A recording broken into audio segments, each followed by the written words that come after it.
ये क्या कर रहे हो? तुम्हें मालूम है आज कौन सा दिन है? अरे हाँ, आज तो 19 सितंबर और रविवार है। हमें परमेश्वर की आराधना करनी है, परमेश्वर का वचन सुनना है। आकाश किधर है? आकाश आया मम्मी, क्या हुआ? क्या मम्मी? तुम्हें मालूम है आज परमेश्वर की आराधना करनी है? सॉरी मम्मी, भूल गया था। मुझसे क्षमा मत मांगो, परमेश्वर से क्षमा मांगो। गुड मॉर्निंग भाइयों और बहनों, मैं सारे भाइयों का स्वागत करता हूँ। मैं भी सभी बहनों का स्वागत करती हूँ। मैं भी हमारे बीच में जो नए आए हुए सबका स्वागत करता हूँ। आइए हम वचन पढ़ते हैं। भजन संहिता 117। हे जाति जाति के सब लोगों, यहोवा की स्तुति करो। हे राज्य राज्य के सब लोगों, उसकी प्रशंसा करो, क्योंकि उसकी करुणा हमारे ऊपर प्रबल हुई है और यहोवा की सच्चाई सदा की है। यह स्तुति करो। वाह, हमारा परमेश्वर कितना महान है। वो कोई जात धर्म नहीं देख रहा है, कोई राज नहीं देख रहा है।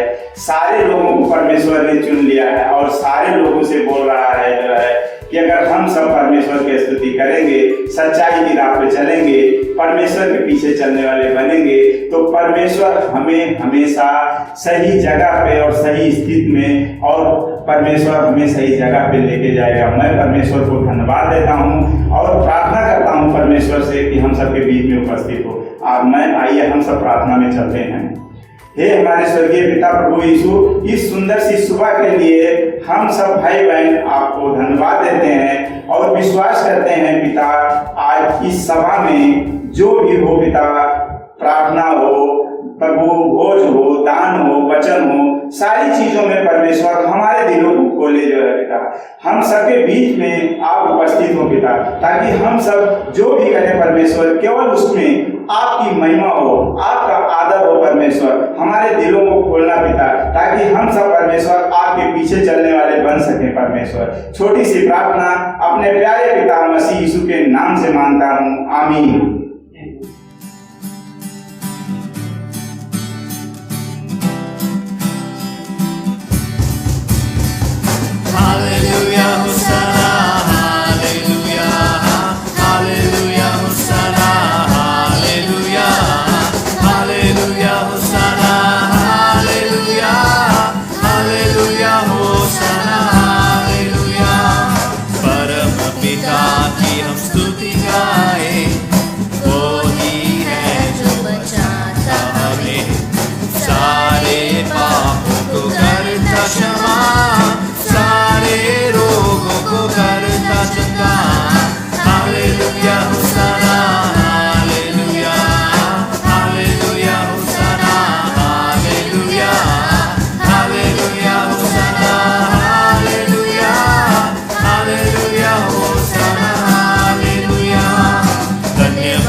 यीशु मसीह तेरे जैसा है कोई नहीं,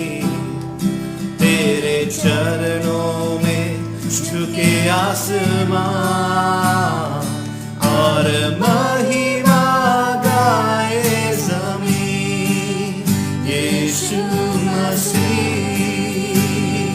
तेरे जैसा है कोई नहीं, तेरे चरणों में झुके आसमां और महिमा गाए ज़मीं। हम गाए होसाना, तू राजाओं का है राजा, तेरी महिमा होए सदा। तू है प्रभु हमारा खुदा। हम गाए होसाना, तू राजाओं का है राजा, तेरी महिमा होए सदा। तू है प्रभु हमारा खुदा। प्यारे पिता, तूने हमसे कितना प्यार किया, हमें पापों से छुड़ाने को अपने बेटे को कुर्बान किया। प्यारे पिता, तूने हमसे कितना प्यार किया, हमें पापों से छुड़ाने को अपने बेटे को कुर्बान किया। हम गाए होसाना,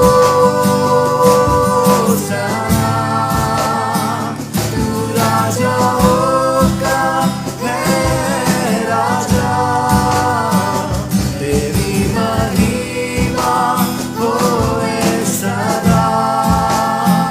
तू है प्रभु हमारा खुदा। हम गाए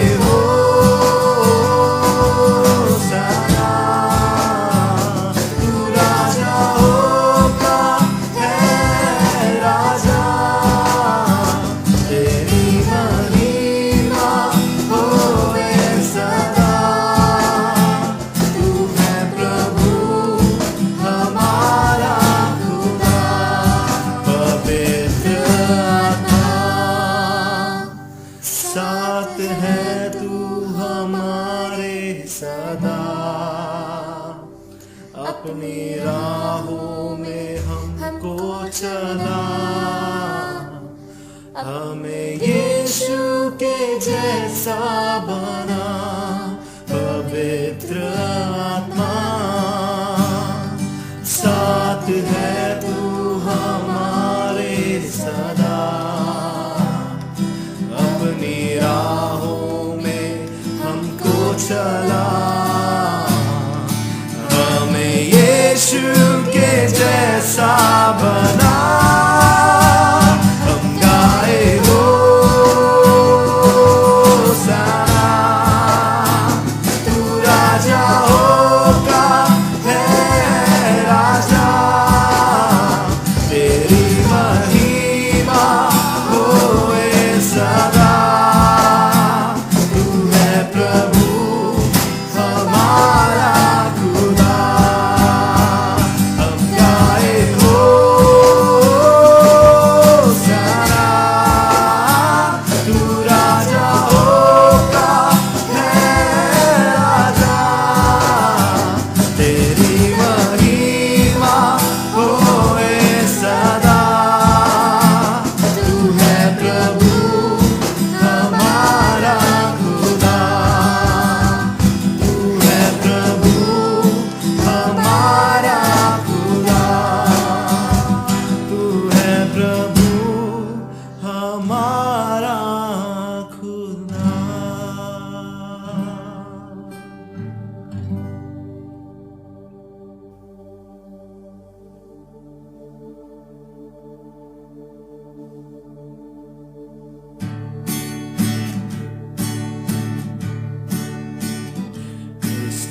माझा तारणारा मला वाटे प्रिय फार. ख्रिस्त माझा तारणारा मला वाटे प्रिय फार. ज्या ज्या वेळी होते दुःख करिता धावा देतो सुख.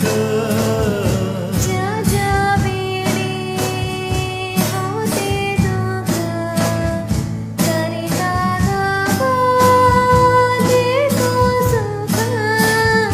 ख्रिस्त माझा तारणारा मला वाटे प्रिय फार.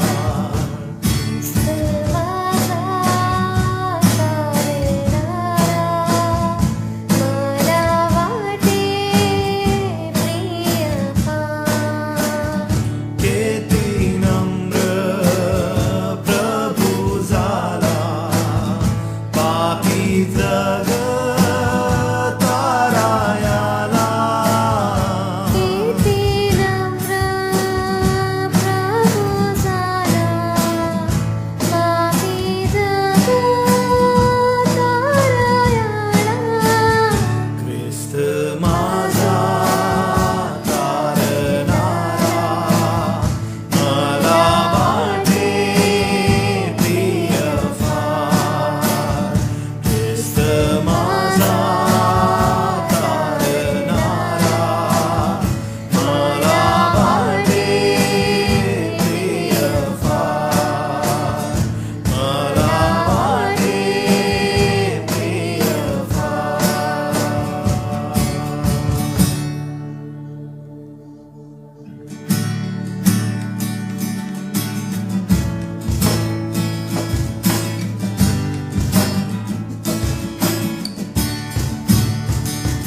कल्वरी पर यीशु मुआ. कल्वरी पर यीशु मुआ. कल्वरी पर यीशु मुआ. कल्वरी पर यीशु मुआ. वहाँ जीवन का स्रोता बहा. वहाँ जीवन का स्रोता निकला. वहाँ जीवन का स्रोत बहा. वहाँ जीवन का स्रोत निकला. पापी प्यास अपनी तू बुझा. कल्वरी पर यीशु मुआ. कल्वरी पर यीशु मुआ. कल्वरी पर यीशु मुआ. कल्वरी पर यीशु मुआ. उसके पंजर में भाला छिड़ा. उसके हाथों में कीले दुखी. उसके पंजर में भाला छिड़ा. उसके हाथों में कीले ठुके. उसने क्या क्या दुख ना सहा. कल्वरी पर यीशु मुआ. कल्वरी पर यीशु मुआ. कल्वरी पर यीशु मुआ. कल्वरी पर यीशु मुआ.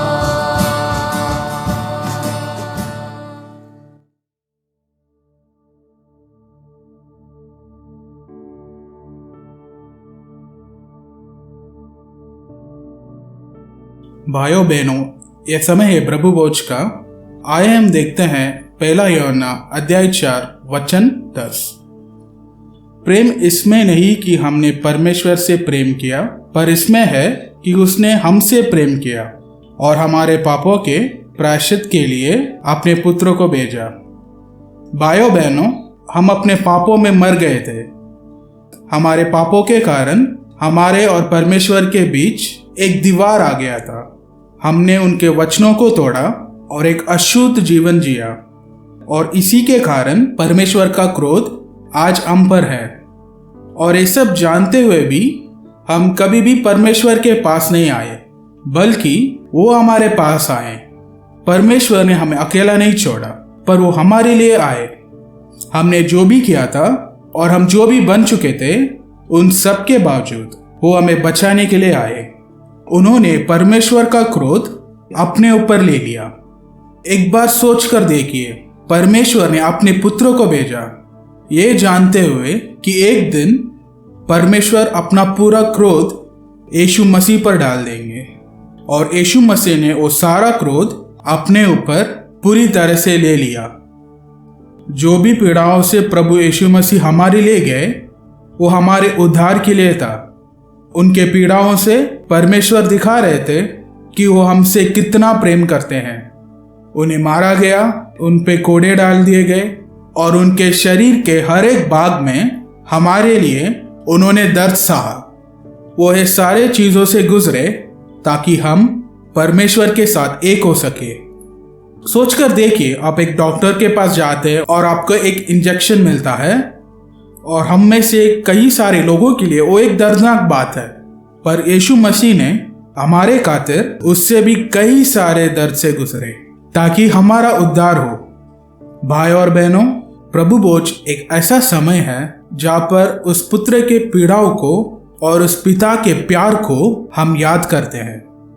आए हम जैसे इस रोटी को तोड़े और इस दाखरस को पिए, हम उस शरीर को और उस लहू को हम याद करें जो हमारे लिए कुर्बान किया गया था। आइए हम प्रार्थना करते हैं। हे पिता परमेश्वर, हम आपको जितना धन्यवाद करें उतना ही कम है, क्योंकि आपका प्यार हमारे लिए उतना ही गहरा है। हे प्रभु, जैसे हम ये रोटी तोड़ते हैं और एक दाखरस पीते हैं, हमें याद करने दीजिए वो शरीर और वो लहू हमारे लिए तोड़ा गया था। हमें हर दिन आपके इच्छा के अनुसार जीने का अनुग्रह दीजिए। ये छोटी सी प्रार्थना प्रभु यीशु मसीह के नाम से हम मांगते हैं, आमीन।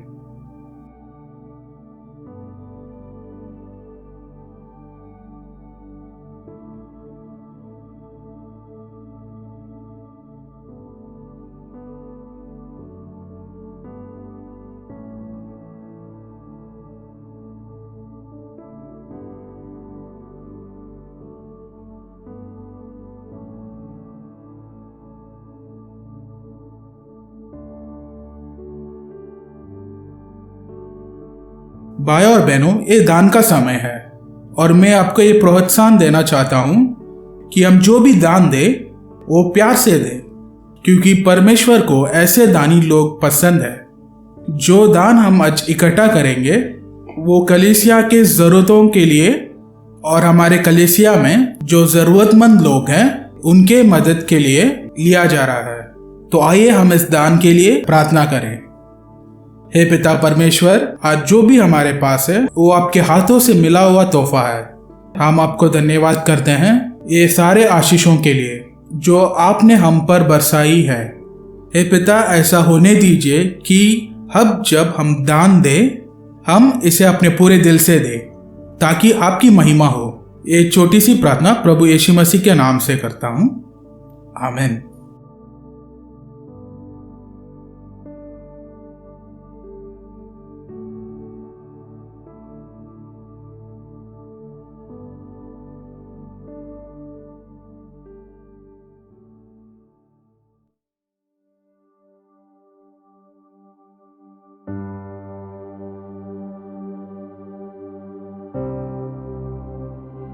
गुड मॉर्निंग भाई और बहनों, हमारे संडे पॉडकास्ट में जुड़ने के लिए मैं आप सभी का धन्यवाद देता हूं। पिछले 8 महीनों से हम प्रेरितों के काम की पुस्तक पर एक अद्भुत यात्रा कर रहे हैं। ये एक गहरा अध्ययन है ये जानने के लिए कि पहली शताब्दी की कलीसिया कैसे थी और कैसे हम उनके जैसे बन सकते हैं। और मैं आशा करता हूं कि आप इस प्रेरित की श्रृंखला से बहुत कुछ सीख रहे हैं।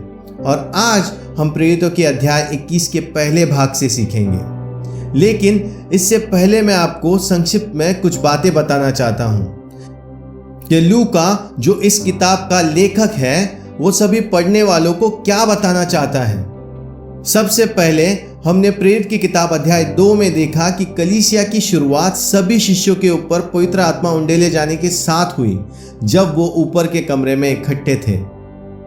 फिर हमें बताया जाता है कि कैसे पतरस ने पहला प्रचार करते हुए यरूशलेम में सुसमाचार को फैलाया, जिसमें 3000 लोगों ने बपतिस्मा लिया और वहीं से कलीसिया की शुरुआत होती है। उसके बाद लूका हमें स्तिफनुस और फिलिपुस जैसे महत्वपूर्ण किरदारों का परिचय देता है, जो सुसमाचार फैलाने का एक मुख्य स्रोत बनकर यरूशलेम से लेकर यहूदिया और सामरिया में सुसमाचार फैलाते हैं। इसके बाद अन्य जातियों के लिए भी परमेश्वर के राज में प्रवेश करने के लिए द्वार खुल जाता है जब पौलुस का परिवर्तन होकर वो इस दृश्य में आ जाता है। और हम जानते हैं कि कैसे पौलुस जो कलीसिया पर सताव करने वाला एक मुख्य किरदार था, अब वो अन्य जातियों के लिए एक मुख्य प्रेरित बन जाता है। और अब हम पौलुस की तीसरी मिशनरी यात्रा के अंत के करीब है। हमने पौलुस के जीवन से बहुत कुछ सीखा है और आगे भी सीखते रहेंगे। उसका जीवन इस बात का उदाहरण था कि मसीह का एक शिष्य कैसे होना चाहिए। हमने कलीसिया के लिए उसका प्यार देखा, हमने देखा कि उसने कलीसिया के लिए कितना बलिदान दिया, और आज हम कलीसिया के लिए उसका अद्भुत विश्वास को देखेंगे।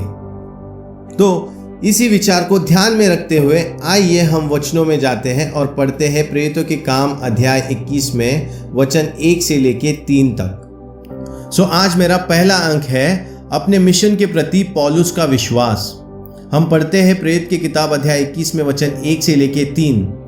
जब हमने उनसे अलग होकर जहाज खोला तो सीधे मार्ग में कोस में आए और दूसरे दिन रुदुस में और वहां से पत्रा में, और एक जहाज फिनिके को जाता हुआ मिला और उस पर चढ़कर उसे खोल दिया। जब कुप्रुस दिखाई दिया जो हमने उसे बाएं हाथ छोड़ा और सूरिया को चलकर सुर में उतरे, क्योंकि वहां जहाज का बोझ उतारना था। आमीन। पौलुस अब मिलेतुस से विदा हुआ। ये वही जगह है जहां इफिसियों की कलीसिया के साथ उसका भावनात्मक पुनर्मिलन हुआ था। यहाँ वचन 1 में लिखा है, जब हमने उनसे अलग होकर जहाज खोला। लेकिन मेरा मानना यह है कि इस वाक्य को अगर हम अंग्रेजी बाइबल में यानी NIV वर्जन में देखें तो ये बहुत ही सुंदर और भावनात्मक अनुवाद करता है। ये कहता है, after we had turn ourselves away from them, यानी उसके बाद हमें खुद को उनसे अलग कर लिया। इससे हम देख सकते हैं कि इफिसियों के अगुओं के लिए पौलुस को छोड़ना कितना कठिन था। वो लोग पौलुस को गले लगा रहे थे, उसे चूम रहे थे और उसे कह रहे थे कि तुम यरूशलेम में मत जाना, इतनी हद तक कि पौलुस को उनसे अपने आप को अलग करना पड़ा। अब पौलुस इतना दृढ़ क्यों है? मेरा मतलब है, जब आपको इतने सारे लोग जाने के लिए नहीं कह रहे हैं तो आप स्वाभाविक रूप से ये सोचकर रुक जाएंगे कि शायद परमेश्वर की भी यही इच्छा है कि मैं न जाऊं। क्या यह सही नहीं? पर हम देखते हैं कि पौलुस फिर भी वहां से निकल जाता है। क्यों? क्योंकि वो उस मिशन को अच्छी तरह जानता है जिसे उसे पूरा करना है, यानी अन्य जातियों के द्वारा एकत्रित किया हुआ दान उसे यरूशलेम में पहुंचाना था। हमने देखा कि किस प्रकार उसने सभी अन्य जाति कलीसियाओं को दान इकट्ठा करने को कहा, जिससे यरूशलेम की कलीसिया को मदद मिल सके। और जब उन्होंने उन कलीसियाओं से मुलाकात की तो उन्होंने उन कलीसियाओं के कुछ प्रतिनिधियों को भी शामिल किया जो इस दान को वहां तक पहुंचाने के लिए आए थे। पर उन्होंने ऐसा किया क्यों? ये दिखाने के लिए कि अन्य जाति भी परमेश्वर के परिवार का हिस्सा है और वो यरूशलेम की कलीसिया की देखभाल करते हैं और मदद करते हैं। उसने ये किया कलीसिया में एकता लाने के लिए, और वो जानता था कि ये काम सिर्फ वही कर सकता है क्योंकि वो एक महत्वपूर्ण कड़ी था यहूदी और अन्य जातियों के बीच में। एक यहूदी फरीसी जो अब अन्य जातियों के लिए एक प्रेरित है। ये उसका मिशन था जो उसे पूरा करना था, भले ही वो उसका आखिरी काम था जो उसने किया था और परमेश्वर की व्यवस्था ने उसका अनुसरण किया। आगे वचन कहता है, तो सीधे मार्ग से कोस में आए और दूसरे दिन रुदुस में और वहां से पत्रा में, और एक जहाज फिनिके को जाता हुआ मिला और उस पर चढ़कर उसे खोल दिया। जब कुप्रुस दिखाई दिया जो हमने उसे बाएं हाथ छोड़ा और सूर्या को चलकर सुर में उतरे, क्योंकि वहां जहाज का बोझ उतारना था। आमीन। अब आप सोच रहे होंगे कि इन वचनों में ऐसी क्या असाधारण बात है। खैर, पौलुस के दिनों में जहाज का मुख्य रूप से माल ढोने के लिए उपयोग किया जाता था। उन दिनों में यात्री जहाज बहुत कम थे। ये सिर्फ इसलिए कि मालवाहक जहाज बहुत ही लाभदायक थे और बहुत ही ज़्यादा मुनाफा देने वाले थे, और ये मालवाहक जहाज यात्रियों को भी अनुमति देते थे उसमें सफ़र करने के लिए। उस समय में कोई मेकमाईट्रिप.com नहीं था, कोई cleartrip.com नहीं था जिससे आप मालवाहक जहाज में जगह बुक कर सके। अगर आपको समुद्री यात्रा करनी है तो आपको खुद को नज़दीकी बंदरगाह पर जाकर ढूंढना होगा कि कौन सा मालवाहक जहाज उस जगह जा सकता है जहां आपको जाना है। आपको उस जहाज के कप्तान से पूछना पड़ेगा कि क्या आप साथ आ सकते हैं, और आपको यात्रा के पैसे देने पड़ेंगे और फिर आप यात्रा कर सकते हो। और ये कुछ हद तक कठिन था। सो हम देखते हैं कि वो मिलेतुस से निकलकर जहाज से अब कोस में आए और वहां रात बिताई। ऐसा इसलिए कि उस क्षेत्र में रात की तुलना में दिन में बहुत तेज हवा बहती थी, और इसलिए लोग दिन में यात्रा करना ठीक समझते थे। सो उस जहाज से वो कोस में आए और उसके बाद रुदुस में और फिर पत्रा में। फिर उन्होंने दूसरा जहाज ढूंढा जो फिनिकी को जाने वाला था, जो उन्हें सुर देश में छोड़ने वाला था। इतने पड़ाव होने के बावजूद भी उनके लिए ये एक सीधा रास्ता था। आमतौर पर ऐसा होता है कि अगर आप एक जहाज पर चढ़ते हो किसी विशेष स्थान पर जाने के लिए, और अगर सफर में अचानक हवा अपना रुख मोड़ जाए तो उसके कारण किसी जगह जहाज को रोकना पड़ता है जब तक हवा अपना रुख फिर से मोड़ ना ले, फिर से ठीक ना हो जाए। पर यहाँ पर ऐसा नहीं था। पौलुस और उसके साथियों को सीधे मार्ग से आशीष मिली और उनके लिए परमेश्वर का यह प्रबंध था। लेकिन यहाँ पर एक मुख्य अंक है जो मैं आपको बताना चाहता हूँ। आप देख सकते हैं कि पौलुस उसके परिवर्तन के समय से लेकर उसके शहीद के रूप में मरने तक हमेशा चलते फिरते रहा। वो कभी खाली नहीं रहता था। वो हमेशा जोश से भरा हुआ था। वो हमेशा प्रचार करने में लगा रहता था। अगर एक जगह उसने कलीसिया स्थापित की तो दूसरी जगह जाता था, वहां प्रचार करता था, सुसमाचार सुनाता था और कलीसिया खड़ा करता था। वो पवित्र आत्मा की मदद से परमेश्वर के राज्य को आगे बढ़ा रहा था। यही उसका मुख्य लक्ष्य था, मसीह का प्रचार करना जहां उसे कोई नहीं जानता था। उसका लक्ष्य और उसका मकसद बहुत ही स्पष्ट था। आज हमारे बारे में क्या भाई और बहनों, अगर मैं आपसे एक कागज के टुकड़े पर यह लिखने को कहूं कि आपके जीवन का मुख्य उद्देश्य क्या है, तो आपका उत्तर क्या होगा? क्या आपका उत्तर होगा शादी करना, अच्छी नौकरी हासिल करना, या 50 की उम्र में रिटायर हो जाना, या फिर 2 बच्चे पैदा करना? हमारा उद्देश्य क्या होगा भाई और बहनों? मैं आपको एक व्यक्ति के बारे में बताना चाहता हूं जिसका नाम है निकोलास जिंजेंडोर्फ, जो एक जर्मन सुधारक है। उसके जीवन का उद्देश्य बहुत ही सरल था और वो था सुसमाचार का प्रचार करो, मरो और भूल जाओ। और यहां पर हम क्या देखते हैं? पौलुस का उद्देश्य परमेश्वर के राज्य की उन्नति करना था और अन्य जाति और यहूदी कलीसियाओं को एक साथ लाना उस उद्देश्य को पूरा करने के लिए उसका एक कदम था। आइए अपने जीवन में हम एक धार्मिक उद्देश्य रखने का प्रयास करें और उसे पाने का प्रयत्न हर दिन करें, और ये हम कर सकते हैं पौलुस के जीवन से सीखकर। आमीन। आइए हम आगे बढ़ते हैं और भाई और बहनों, मेरा दूसरा अंक है सुर देश की कलीसिया। हम पढ़ते हैं वचन 4 से लेके 6 तक। और चेलों को पाकर हम वहाँ 7 दिन तक रहे। उन्होंने आत्मा के सिखाए पौलुस से कहा कि यरूशलेम में पाँव न रखना। जब वे दिन पूरे हो गए तो हम वहाँ से चल दिए और सब स्त्रियाँ और बालकों समेत हमें नगर के बाहर तक पहुँचाया और हमने किनारे पर घुटने टेक कर प्रार्थना की। तब एक दूसरे से विदा होकर हम तो जहाज़ पर चढ़े और वे अपने अपने घरों में लौट गए। आमीन। सो यहाँ पर क्या हो रहा है? पौलुस और उसके साथी अब सुर देश में पहुंच चुके हैं और वे पहुंचते ही तुरंत शिष्यों की तलाश में लग गए। और ये ऐसे हुआ कि पौलुस और उसके साथी मत्ती अध्याय 6 वचन 33 को कुछ अलग लेवल पर ही ले गए हैं, कुछ अलग स्तर पर ही ले गए हैं। जो वचन कहता है, इसलिए पहले तुम उसके राज्य और उसके धर्म की खोज करो तो ये सब वस्तुएं भी तुम्हें मिल जाएंगी। आमीन। और पौलुस ने भी यही किया था। पहले वो जहाँ भी जाता था वहाँ शिष्यों को ढूंढता रहता था। आपको एक बात और बता दूं, पौलुस ने ये कलीसिया स्थापित नहीं की थी। शायद उसे पता था कि यहाँ पर कोई कलीसिया है, पर सही में मैं आपको बताना चाहता हूँ कि पौलुस इस कलीसिया के लिए जिम्मेदार था। अब आप कहोगे कि कैसे ये जिम्मेदार होगा इस कलीसिया के लिए? आपको पता होगा पौलुस ने बहुत कलीसियाओं पर सताव किया था। उनमें से एक कलीसिया थी यरूशलेम की। और कलीसिया पर सताव करने की वजह से क्या हुआ? यरूशलेम की कलीसिया बिखर गई और यरूशलेम के बाहर कई इलाकों में बस गई और सुर की कलीसिया उनमें से एक थी। और ये वैसे ही हुआ जैसे परमेश्वर यूसुफ के शब्दों की पुष्टि कर रहा है जो उसने अपने भाइयों से कहे थे, जो हमें मिलता है उत्पत्ति की किताब अध्याय 50 में वचन 20।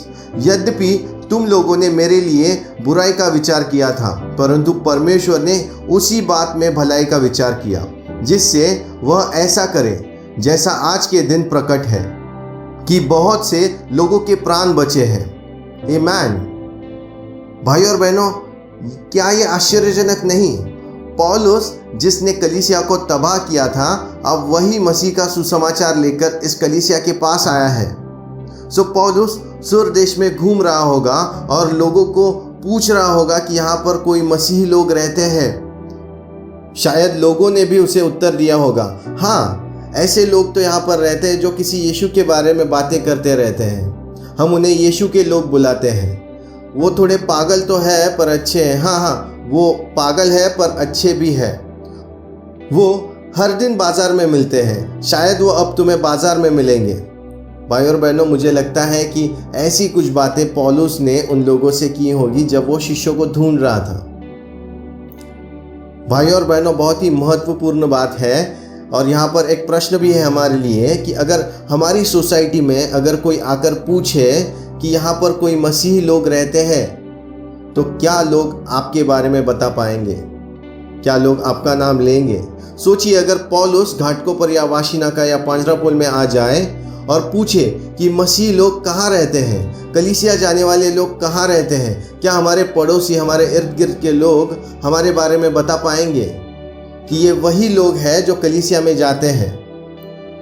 क्या आज हमारी कलीसिया ऐसी कलीसिया है जिसे लोग सुर की कलीसिया जैसे पहचानते हैं? यह बहुत ही गंभीर और सोचने वाली बात है भाइयों और बहनों। आइए देखते हैं आगे क्या होता है वचनों में। पौलुस उन शिष्यों को ढूंढ लेता है और उनके साथ 7 दिनों तक रहता है। अब आप सोच रहे होंगे कि आखिर 7 दिनों तक क्यों? क्योंकि जिस मालवाहक जहाज पर वो लोग आए थे, उस जहाज को अपने सामान को उतारने के लिए 7 दिन लगेंगे।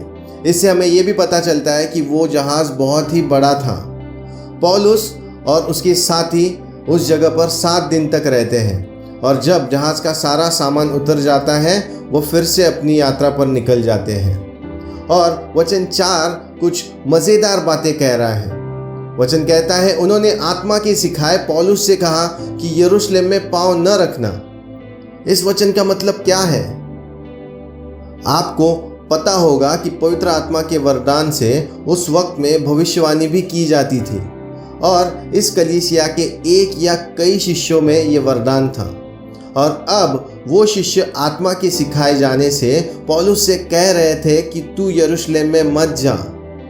क्या इसका ये मतलब था कि पवित्र आत्मा नहीं चाहती थी कि पौलुस यरूशलेम में जाए, या फिर ऐसे कि पौलुस यरूशलेम में जाकर पवित्र आत्मा की बातें नहीं सुन रहा है? खैर, ये तो दो अलग अलग बातें हो गई। मैं आपको बताना चाहता हूं कि लिबरल थियोलॉजी, जो पवित्र शास्त्र की अधिक आधुनिकतावादी व्याख्या की ओर झुकती है, वो इसका अर्थ बताती है कि पौलुस ने पवित्र आत्मा की नहीं मानी। पवित्र आत्मा अनुमति नहीं दे रही थी कि पौलुस यरूशलेम में जाए और अपनी मृत्यु की ओर बढ़े, पर यहाँ पौलुस ने पवित्र आत्मा की नहीं मानी सिर्फ एक ही कारण के लिए, और वो था उसका प्यार यरूशलेम की कलीसिया के लिए। पर इस इंटरप्रिटेशन में या इस वाक्य में कुछ समस्याएं थी, और वो थी कि पौलुस के चरित्र से ये मेल नहीं खा रही थी। अगर हम इस वाक्य को छोड़ पौलुस के इसके पहले की प्रतिक्रिया देखें तो वो हर बार पवित्र आत्मा की सुनता था। अगर हम प्रेरित के अध्याय 16 में वचन 7 देखेंगे, आपको याद होगा कि वो त्रोआस में थे और सुसमाचार प्रचार करने के लिए अलग अलग जगह जा रहे थे, तो पवित्र आत्मा ने उन्हें जाने की अनुमति नहीं दी थी, और पौलुस ने उस वक्त पवित्र आत्मा की बातों का उल्लंघन नहीं किया था। पर अब अचानक में ऐसा क्या हो गया, ये ऐसे क्यों बोल रहा है? और इसीलिए मैं अधिक रूढ़वादी व्याख्या पर भरोसा करता हूँ, जो इसका अर्थ बताती है कि आत्मा ने भविष्यवाणी के द्वारा उन शिष्यों को पौलुस पर आने वाले दुख और दर्दों के बारे में बताया जो उसे यरूशलेम में मिलने वाले थे, और इसीलिए कलीसिया नहीं चाहती थी कि पौलुस इससे गुजरे। इसलिए भविष्यवाणी को प्राप्त करने के बाद उन्होंने पौलुस को यरूशलेम जाने से रोकने की कोशिश की। याद रखिए, इस चर्च ने पौलुस के बारे में सिर्फ सुना होगा, पर वास्तव में उसे जानते नहीं होंगे। लेकिन उन 7 दिनों में वो उससे प्यार करने लगे, और सही में वो उससे खोना नहीं चाहते थे। और इतने कम समय में उनके लिए ये जानना बहुत ही मुश्किल हुआ होगा कि पौलुस खुद को खतरों में क्यों डाल रहा है। ये व्याख्या पूरे अध्याय को अच्छे रीति से बयां कर रही है। भाइयों और बहनों, आगे क्या होता है? पौलुस और उसके साथी 7 दिनों तक वहां पर रुकते हैं उन शिष्यों के साथ, और जब 7 दिन पूरे होते हैं तो वो वहां से निकलते हैं। और क्या स्त्रियां, क्या बच्चे, सारा नगर पौलुस और उसके साथियों को छोड़ने के लिए बाहर तक आता है, और किनारे पर पहुंचकर वो घुटने टेक कर प्रार्थना करते हैं और एक दूसरे को विदा करते हैं। आमीन। भाइयों और बहनों, ये बहुत ही बढ़िया कलीसिया थी। कितनी बढ़िया मेहमान नवाजी है इस कलीसिया की। आज हम खुद को ये प्रश्न पूछ सकते हैं कि आज हमारी मेहमान नवाजी कैसे है? क्या हम लोगों को अपने घर में निमंत्रण देते हैं, उनके साथ वक्त बिताते हैं? क्या आज हम एक दूसरे के साथ अच्छे रिश्ते बनाते हैं जैसे सुर की कलीसिया ने किया? आज अगर हम मेहमान नवाजी करने में पीछे हैं तो हमें इस कलीसिया से सीखना है। सुर की कलीसिया प्रचार में बहुत ही बढ़िया थी, वो लोगों तक पहुंचने में बहुत ही बढ़िया थी, एक दूसरे से प्यार करने में बहुत ही बढ़िया थी, मेहमान नवाजी में बहुत ही बढ़िया थी। अगर आज हम अपने आप को देखें तो क्या हम कभी इस कलीसिया के जैसा खुद को पाएंगे? भाइयों और बहनों, हमें इस अद्भुत कलीसिया से सीखना है। आइए भाइयों और बहनों, हम आगे पढ़ते हैं, और मेरा तीसरा अंक है कैसरिया की कलीसिया। हम पढ़ते हैं वचन 7 से लेके 16 तक। वचन कहता है, जब हम सुर से जल यात्रा पूरी करके पतुलिमियस में पहुंचे और भाइयों को नमस्कार करके उनके साथ एक दिन रहे, दूसरे दिन हम वहां से चलकर कैसरिया में आए और फिलिप्पुस सुसमाचार प्रचारक के घर में, जो 7 में से एक था, जाकर उसके यहाँ रहे। उसकी 4 कुंवारी पुत्रियां थी जो भविष्यवाणी करती थी। जब हम वहां बहुत दिन तक रह चुके तो अगबुस नाम एक भविष्यवक्ता यहूदिया से आया। उसने हमारे पास आकर पौलुस का पटका लिया और अपने हाथ पांव बांध कर कहा, पवित्र आत्मा यह कहता है कि जिस मनुष्य का यह पटका है उसको यरूशलेम में यहूदी इसी रीति से बांधेंगे और अन्य जातियों के हाथ सौंपेंगे। जब ये बातें सुनी तो हम और वहां के लोगों ने उससे विनती की कि यरूशलेम को न जाए। परंतु पौलुस ने उत्तर दिया कि तुम क्या करते हो कि रो रो कर मेरा मन तोड़ते हो। मैंने तो प्रभु यीशु के नाम के लिए यरूशलेम में न केवल बांधे जाने के लिए वरन मरने के लिए भी तैयार हूं। जब उसने न माना तो हमने यह कहकर चुप हो गए कि प्रभु की इच्छा पूरी हो। उन दिनों के बाद हम बांध छांद कर यरूशलेम को चल दिए। कैसरिया के भी कितने चेले हमारे साथ हो लिए और मनासोन नाम कुप्रुस के एक पुराने चेले के साथ ले आए कि हम उसके यहाँ टिके। आमीन। सो पौलुस यहाँ फिर से सफर कर रहा है। अगर हम ध्यान से पढ़े, लूका वचन 7 में लिखता है, जब हम सुर से जल यात्रा पूरी करके पतुलिमियस में पहुंचे और भाइयों को नमस्कार करके उनके साथ एक दिन रहे। आप कह सकते हो कि पतुलिमियस ये वही जगह थी जहां पर वो जहाज से उतरे और वहां जाकर कलीसिया के भाइयों से मिले होंगे। शायद वो जहाज से उतरकर उस कलीसिया तक चलकर गए होंगे या किसी छोटी नाव को लेकर वहां पर गए होंगे। और उसके बाद उन्होंने क्या किया? वो भाइयों से मिले और उनके साथ एक दिन बिताया। यह बहुत ही अद्भुत बात है कि उन्हें सिर्फ एक ही दिन मिला था और वो उसे बर्बाद नहीं करना चाहते थे। वो उस दिन को शिष्यों के साथ बिताते हैं। अगर हम पौलुस के दृढ़ संकल्प के बारे में बात करें तो वो हमेशा हमें चौंका देता है उसकी प्रतिबद्धता दिखाकर। पौलुस का कोई विचार नहीं है कि वो इस एक दिन को खराब करे। भाइयों और बहनों, पौलुस और उसके साथी एक बड़ी यात्रा करके पतुलिमियस में पहुंचे हैं। शायद उन्हें 5 से 6 दिन लगे होंगे पात्रा से लेकर सुर देश में आने के लिए। उसके बाद उन्होंने 7 दिन सुर की कलीसिया में बिताए और फिर पतुलिमियस में निकले। शायद किनारे से लेकर कलीसिया तक का जो सफर था उन्होंने पैदल तय किया होगा। उसके बाद जब वो पतुलिमियस में आए, उन्होंने एक दिन भाइयों और बहनों के साथ बिताया। उनके पास सिर्फ एक ही दिन था जहां वो आराम भी कर सकते थे, पर उन्होंने कलीसिया के भाइयों और बहनों के साथ मिलना ठीक समझा। भाइयों और बहनों, अगर हम उनकी जगह होते तो हम क्या वैसे ही करते जैसा पौलुस ने किया? शायद नहीं। कई बार मैं भी कलीसिया से वैसा प्यार नहीं कर पाता जैसा पौलुस ने किया। अगर मुझे चुनना पड़ता तो मैं आराम करना ही सही समझता था, पर पौलुस ने वैसे नहीं किया। उसने उस एक दिन का भी उपयोग किया और कलीसिया के शिष्यों से मिला। पौलुस का व्यवहार और उसके उपदेश दोनों एक दूसरे से मिलते हैं। पौलुस वही करता है जो वो उपदेश करता है, और ये वही वचन है जो पौलुस ने इफिसियों की कलीसिया को उपदेश किया था, जो हमें मिलता है इफिसियों की किताब अध्याय 5 में वचन 15 से लेकर 17। वचन कहता है, इसलिए ध्यान से देखो कि कैसी चाल चलते हो, निर्बुद्धियों की नाई नहीं पर बुद्धिमानों की नाई चलो, और अवसर को बहुमूल्य समझो क्योंकि दिन बुरे हैं। इस कारण निर्बुद्धि न हो पर ध्यान से समझो कि प्रभु की इच्छा क्या है। आमीन।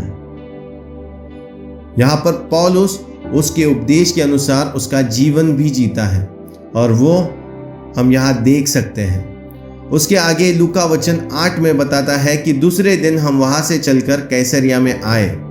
पौलुस के दिनों में कैसरिया यरूशलेम का बंदरगाह शहर था। सो अगर वो जहाज से यात्रा कर रहे थे तो पौलुस के लिए ये आखिरी स्टॉप था। अब यहाँ से आगे का रास्ता सिर्फ पैदल ही जाया जा सकता था, जहाँ पौलुस अपने पुराने दोस्तों से मिलता है। और आगे वचन 8 में लूका लिखता है कि फिलिपुस सुसमाचार प्रचारक के घर में, जो 7 में से एक था, जाकर उसके यहाँ रहे।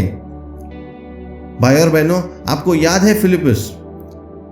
अगर आपको याद नहीं तो लूका हमें याद दिलाता है कि वो उन 7 लोगों में से था जिन्हें प्रेरित की किताब अध्याय 6 में चुना गया था कि वो विधवाओं की सुधि ले सके। आपस में वाद विवाद को खत्म करने के लिए कलीसिया ने 7 सुनाम पुरुषों को चुना था, जो पवित्र आत्मा से और बुद्धि से परिपूर्ण थे, और वो पहले उपयाजक चुने गए थे विधवाओं की सुधि लेने के लिए, उन्हें खाना खिलाने के लिए। इन वचनों में एक अद्भुत बात है। आपको याद होगा फिलिप्पुस को यरूशलेम छोड़ने के लिए मजबूर करने के लिए कौन जिम्मेदार था? वो था पौलुस। जब पौलुस कलीसिया पर सताव कर रहा था तब पौलुस ने यरूशलेम छोड़ दिया और सामरिया में चला गया। पौलुस और फिलिप्पुस ने विरोधी के रूप में शुरू किया था, पर अब वो दोनों भाई थे और ये सिर्फ मसीह के सुसमाचार के कारण हो सका, जिसने इन दोनों को करीब लाया। भाइयों और बहनों, उस घटना को अब 20 साल बीत चुके हैं और अब फिलिप्पुस को दूसरे नाम से जाना जाता है। लूका वचन 8 में उसे फिलिप्पुस सुसमाचार प्रचारक के नाम से लिख रहा है और वो एकमात्र व्यक्ति है जिसे पवित्र शास्त्र में उस नाम से जाना जाता है। मुझे लगता है कि इसके पीछे भी पवित्र आत्मा का कोई बढ़िया उद्देश्य होगा। मत्ती अध्याय 25 में वचन 23 कहता है, धन्य है अच्छे और विश्वास योग्य दास, तू थोड़े में विश्वास योग्य रहा, मैं तुझे बहुत वस्तुओं का अधिकारी बनाऊंगा, अपने स्वामी के आनंद में सहभागी हो। आमीन। यहां पर एक सिद्धांत है भाइयों और बहनों, और वो ये है कि परमेश्वर अपनी प्राथमिक जिम्मेदारियां या फिर अपनी मिनिस्ट्री उन लोगों को देता है जो छोटी छोटी बातों में विश्वास योग्य हैं। ऐसे बहुत से लोग हैं जो बड़ी बड़ी जिम्मेदारियां लेना चाहते हैं पर छोटी छोटी बातों में वफादार नहीं हैं। वचन कहता है कि परमेश्वर उन्हें ऊपर उठाता है जो विश्वास योग्य है, और फिलिप्पुस एक विश्वास योग्य उपयाजक था। वो मसीह का एक विश्वास योग्य सेवक था।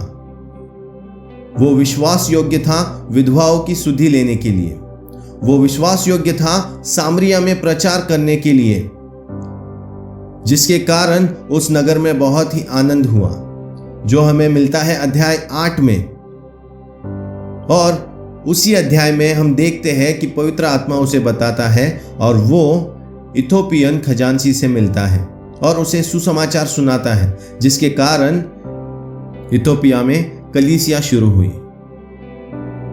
भाइयों और बहनों, परमेश्वर विश्वास योग्य दास का सम्मान करते हैं। अगर आप भी परमेश्वर के राज्य में सेवकाई करना चाहते हैं तो आपको विश्वास योग्य बनना पड़ेगा। अगर आप परमेश्वर के राज्य में बढ़ना चाहते हो तो आपको वफादार बनना पड़ेगा। इसलिए फिलिप्पुस एक प्रिय और विश्वास योग्य उपयाजक था और परमेश्वर ने उसे एक फलदायी प्रचारक बनाया था। आगे लूका क्या लिखता है फिलिप्पुस के बारे में? वचन 9 में लूका कहता है कि उसकी 4 कुंवारी पुत्रियां थी जो भविष्यवाणी करती थी। आमीन। फिलिप्पुस की 4 बेटियां थी और फिलिप्पुस ने उनके ऊपर बहुत ही मेहनत की होगी, उन्हें सिखाने के लिए और उनको विश्वास में बढ़ाने के लिए, जिसके कारण वो भविष्यवाणियां करती थी। मैं सभी माता पिताओं से पूछना चाहता हूं, आज आपके बच्चे के बारे में क्या वो विश्वास में दृढ़ है? उनका रिश्ता आपके साथ आज कैसा है? क्या आप उनके साथ बाइबल स्टोरीज पढ़ते हो, उनके साथ प्रार्थना करते हो, उनके साथ गीत गाते हो? क्या आप उन्हें परमेश्वर के साथ रिश्ता बनाने में मदद करते हो? अगर हम नहीं करते तो हमें शुरू करना है। आगे लूका वचन 10 में कहता है, जब हम वहां से बहुत दिन रह चुके तो अगबुस नाम एक भविष्यवक्ता यहूदिया से आया। भाइयों और बहनों, क्या आपको पता है अगबुस कौन है? ये वही भविष्यवक्ता है जिसने प्रेरित अध्याय 11 में अकाल की भविष्यवाणी की थी और उसके कारण कलीसिया एक होकर उन्होंने दान इकट्ठा किया और प्रभावित कलीसियाओं की मदद की, और वो मदद पौलुस और बरनबास के साथ भेजी गई थी। और अध्याय 21 में हम फिर अगबुस को देखते हैं जब पौलुस ने यरूशलेम की कलीसिया के लिए दान इकट्ठा किया है, पर इस वक्त वो आया था पौलुस के बारे में भविष्यवाणी बताने। वचन 11 कहता है, उसने हमारे पास आकर पौलुस का पटका लिया और अपने हाथ पांव बांध कर कहा, पवित्र आत्मा यह कहता है कि जिस मनुष्य का यह पटका है उसको यरूशलेम में यहूदी इसी रीति से बांधेंगे और अन्य जातियों के हाथ सौंपेंगे। यहां पर अगबुस पौलुस के बारे में भविष्यवाणी कर रहा है और वो भविष्यवाणी कर रहा है पुराने नियम के अंदाज में। अगबुस उदाहरण देकर भविष्यवाणी समझाता है।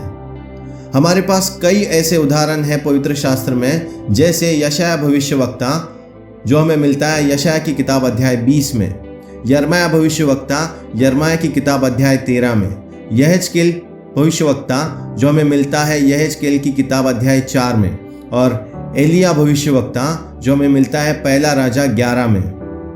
ये सारे उदाहरण हैं उन भविष्यवक्ताओं के जिन्होंने निर्देश या उदाहरण दिखाकर अपनी भविष्यवाणियों को समझाया था, और उसी प्रकार अगबुस भी उदाहरण देकर और निर्देश देकर अपने भविष्यवाणी को समझा रहा है। सो यहाँ पर अगबुस पौलुस का पटुका लेकर खुद को बांध देता है और पवित्र आत्मा में कहता है कि जिस मनुष्य का यह पटुका है उसको यरूशलेम में यहूदी इसी रीति से बांधेंगे और अन्य जातियों के हाथ सौंपेंगे। अब भाई और बहनों, ये सुनकर वहां पर इकट्ठे हुए लोगों की क्या प्रतिक्रिया थी, पौलुस के साथियों की क्या प्रतिक्रिया थी।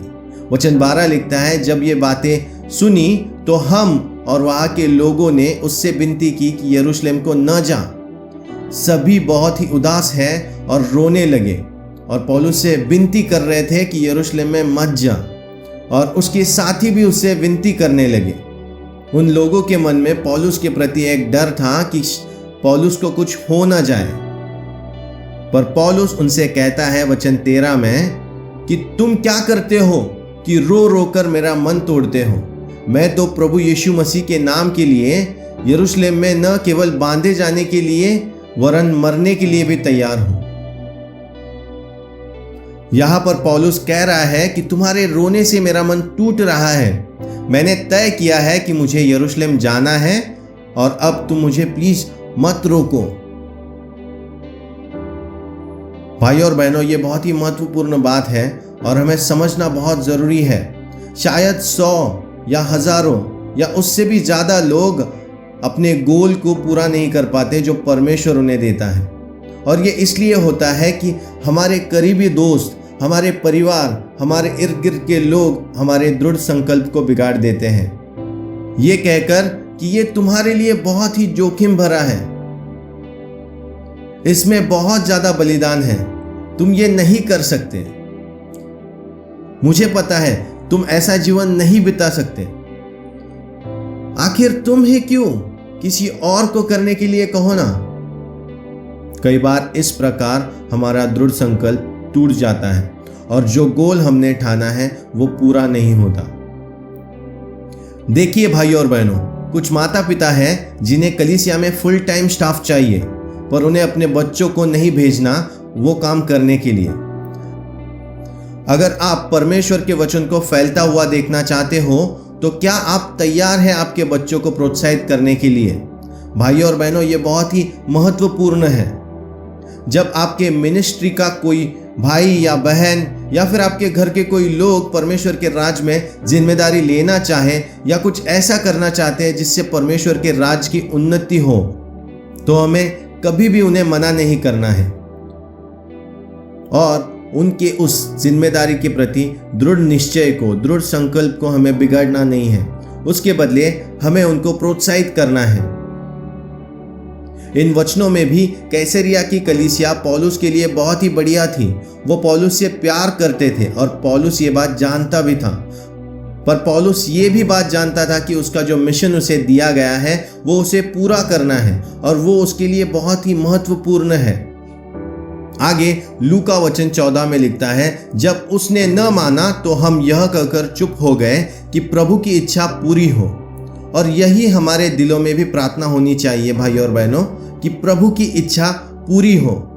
क्यों?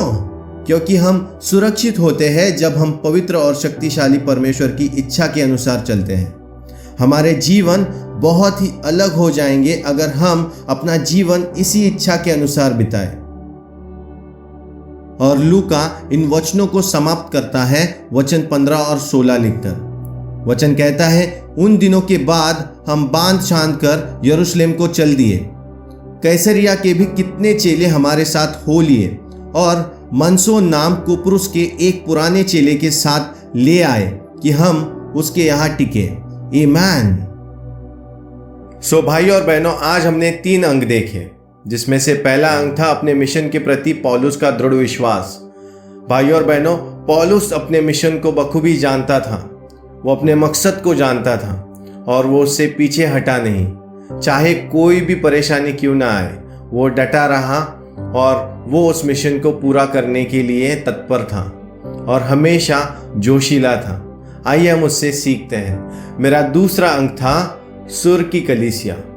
ये एक बहुत ही बढ़िया कलीसिया थी, जहाँ पर पौलुस और उसके साथी 7 दिनों तक रहे और उन 7 दिनों में उस कलीसिया ने पौलुस और उसके साथियों को बहुत प्यार दिया। ये कलीसिया बहुत ही अद्भुत थी, जो प्रचार में आगे थी, जो मेहमान नवाजी में बहुत ही बढ़िया थी, जिस कलीसिया को लोग पहचानते थे कि वो मसीह है। आइए हम उनसे सीखते हैं और अपने जीवनों में लागू करते हैं। तीसरा अंक था कैसरिया की कलीसिया, जहाँ पर पौलुस मिलता है फिलिपियुस से और वो मिलता है अगबुस से, जहाँ पर अगबुस उसके लिए एक भविष्यवाणी करता है जो पौलुस के लिए एक बुरी खबर होती है। उसके बावजूद भी पौलुस अपने मिशन को लेकर बहुत ही स्पष्ट था। उसे बहुत लोगों ने रोका कि वो यरूशलेम में ना जाए, लेकिन उसके लिए उसका मिशन, उसका मकसद बहुत ही महत्वपूर्ण था। आइए भाई और बहनों, ऐसे बहुत सारे लोग हैं हमारे इर्द गिर्द जो परमेश्वर में बढ़िया चीज़ें करना चाहते हैं। आइए हम उन्हें प्रोत्साहित करते रहें और हम ना भूलें कि हमारा लक्ष्य क्या है, हमारा मकसद क्या है। परमेश्वर की महिमा हो। धन्यवाद।